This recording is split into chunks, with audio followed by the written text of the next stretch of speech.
Здравствуйте! Это программа «Энергия».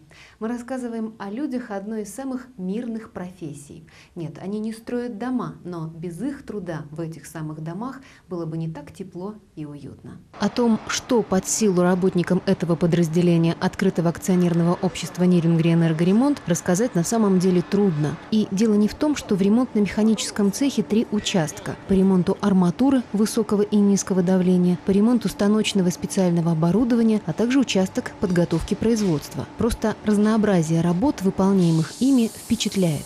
Уходящий год стал довольно-таки результативным. Цеху принадлежит большая доля в общем объеме выпуска продукции всего предприятия, в том числе запасных частей для проведения ремонта оборудования Нейрингринской ГРЭС. Коллектив цеха участвует в строительстве центральной котельной в Алдане, воздухопроводы, газоходы и другое нестандартное оборудование. Сотрудничает с открытым акционерным обществом «Нейрингри Уголь», изготовил запасные части для оборудования шахты Денисовская, сделал двери для жилого фонда МУП «Жилищник», помог изготовить запасные части для оборудования муниципального предприятия управления тепловодоканал. Подобные заказы различного назначения и степени сложности выполняются быстро и в срок. Во-первых, потому что сам цех обеспечен разнообразным универсальным металлообрабатывающим оборудованием. А во-вторых, его сотрудники – специалисты исключительно высокой квалификации. Судите сами. Сергей Еремеев, слесарь механосборочных работ 6-го разряда, ветеран производства в электроэнергетике, владеет несколькими рабочими профессиями – газорезчик и электросварщик. Самудин Шахламазов, токарь 6-го разряда. К любой порученной работе подходит ответственно и выполняет ее с высоким качеством. Хакимула Абуняев, фрезеровщик 5-го разряда, сотрудник с большим опытом работы, владеет профессиями долбежника и строгольщика. Кроме того, свою роль в обеспечении рентабельности подразделения играет налаженный технологический процесс и расстановка рабочего персонала.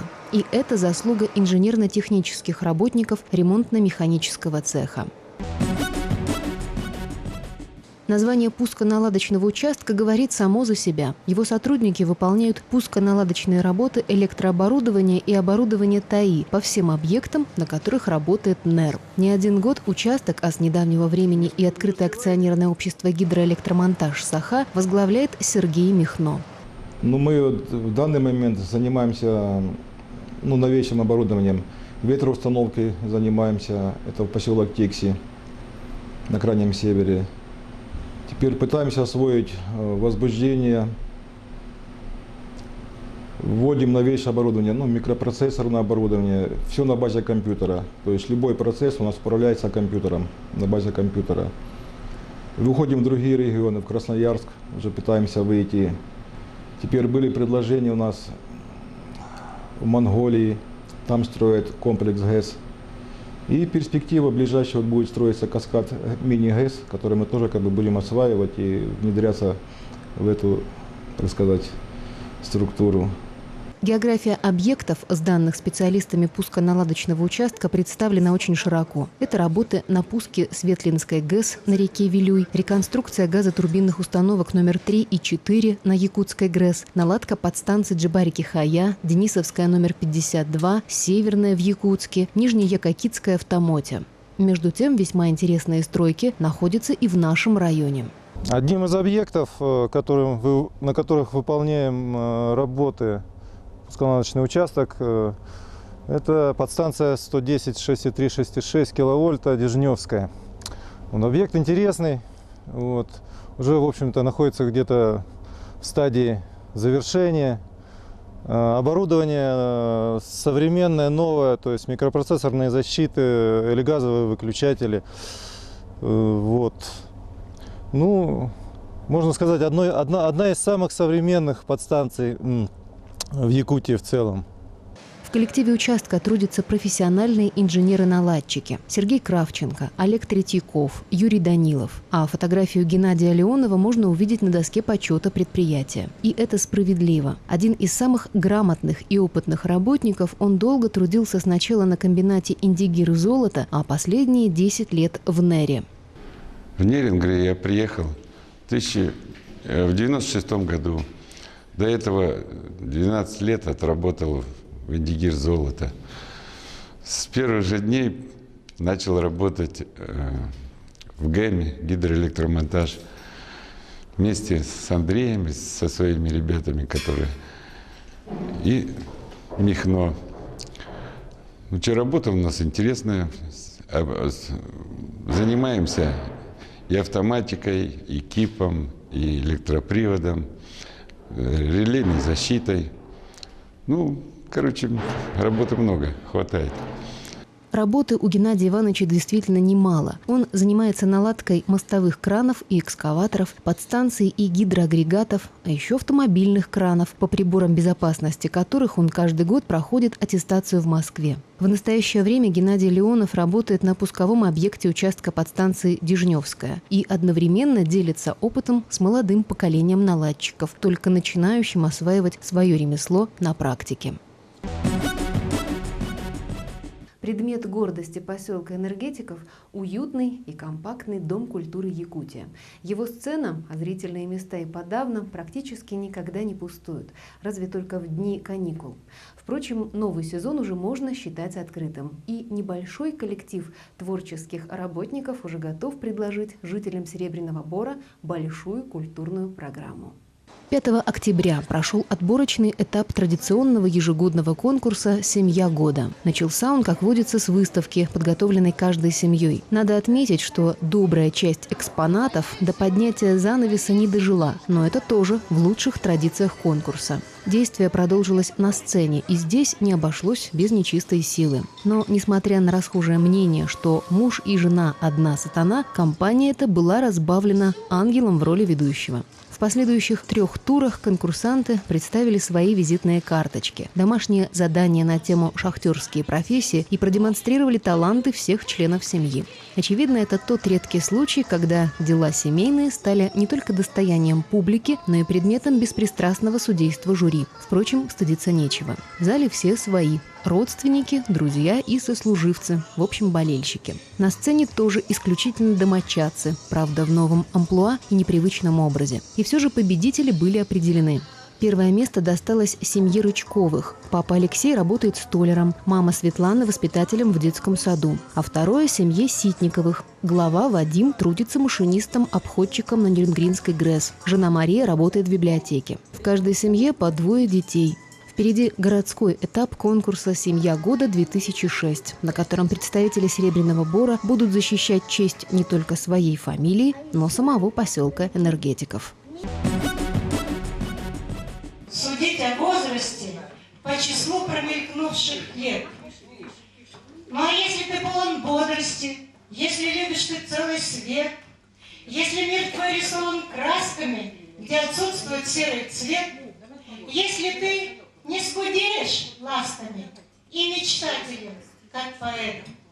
Есть люди, которые всю свою жизнь не могут отвыкнуть от собственной молодости. Впрочем, разве это плохо? Говорят, в молодости учатся, а в старости понимают. В том числе понимают, что такое быть молодым на самом деле. Международный день пожилого человека каждый отмечает по-своему, а кто-то, надо сказать, не отмечает вовсе. В поселке Энергетиков мимо этой даты решили не проходить и устроили 6 октября небольшой праздничный вечер для пожилых людей Серебряного Бора. Собрать удалось 50 человек. Активное участие в распространении пригласительных билетов приняли представители вокальной группы «Надежда» Галина Аветовна Яценко, Екатерина Андреевна Гусева, Клавдия Владимировна Сметанина. Финансовую помощь оказала социальная защита. Подготовили и провели праздник работники Дома культуры Якутия, а коллектив кафе «Клубничка» помог в обслуживании столиков. Виновников торжества поприветствовал и поздравил глава муниципального образования городское поселение Серебряный Бор Владимир Малышев. Я смотрю сегодня у всех на лице улыбка, глаза горят, как в молодости, которую вы посвятили работе, воспитанию детей, становлению нашего государства.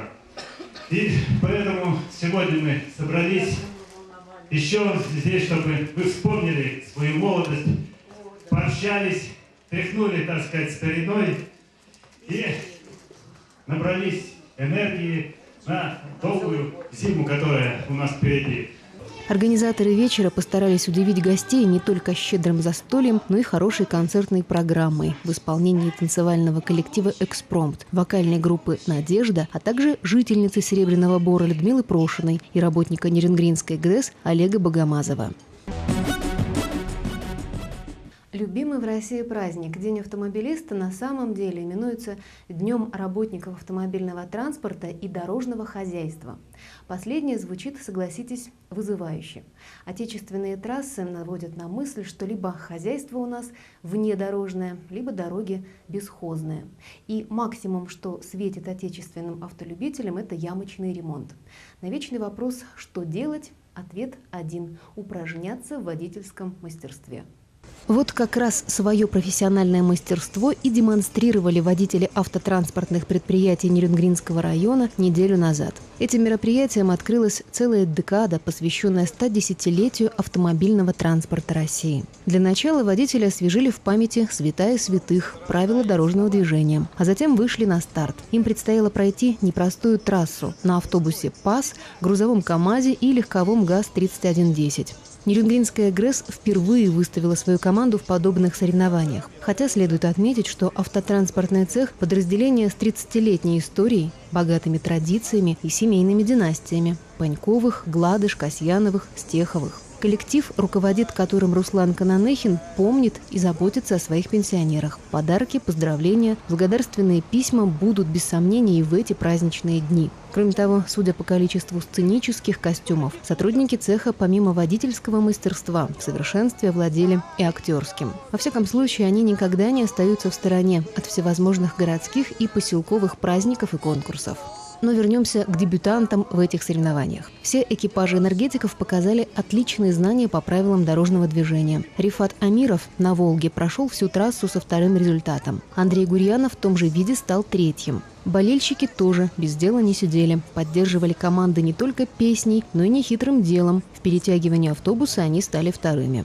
А по итогам всех видов автотранспортный цех Ниренгринской ГРЭС занял третье общекомандное место, что для новичков, разумеется, неплохо. Старейший поселок района Чульман в эти дни отмечает свое 80-летие.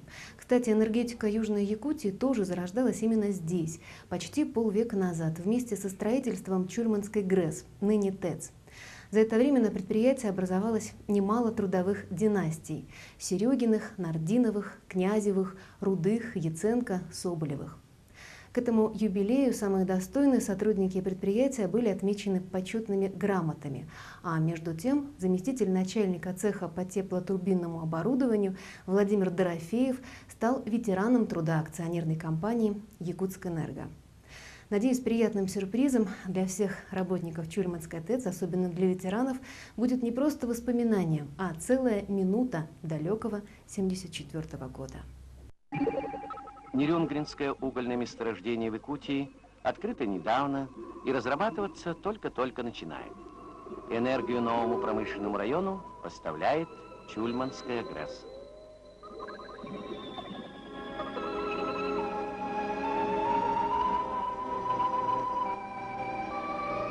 Энергетическая сила станции хоть и велика, но, разумеется, не беспредельна.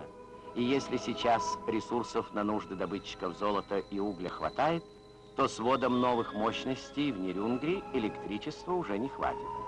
Потому поблизости намечается строительство новой ГРЭС. Обе станции, и действующая, и проектируемая, будут закольцованы и станут служить БАМу. Сегодня нашему славному поселку Чульман исполняется 80 лет. Поздравляю всех неренгринцев, жителей поселка Чульман, с этим славным юбилеем. Желаю всем здоровья, успехов в труде, счастья.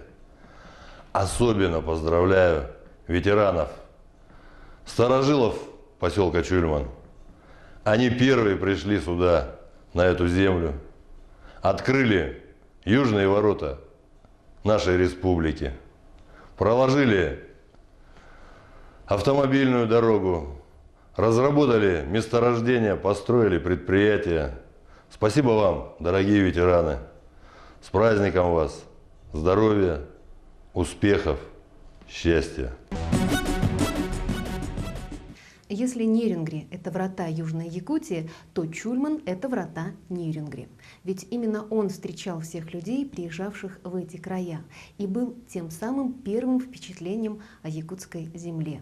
Здесь чуть мягче климат, чуть плодороднее почва и, кажется, чуть медленнее темп жизни. В общем, возрастная норма, как любят говорить врачи.